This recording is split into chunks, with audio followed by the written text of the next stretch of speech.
Now we're going to make diagonal ends or continuous binding.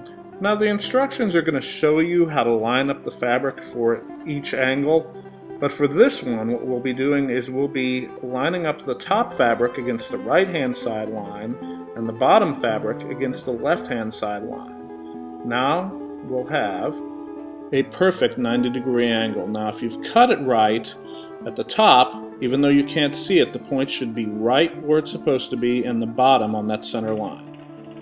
And again, allow the machine to pull the fabric through on its own, just using your hand as a guide. Now I'm just going to finger press this open. Now we have our continuous binding or diagonal end.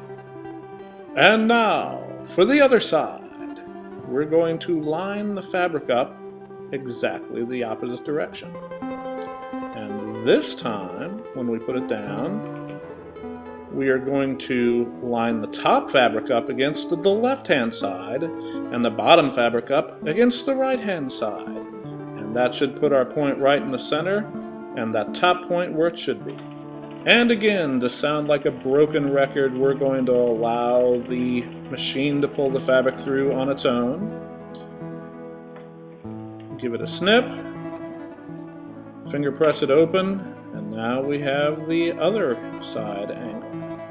Now one good thing about the angler is there's very little matching up to do because you made both sides exactly the same way. Thus we have our continuous binding and the diagonal ends.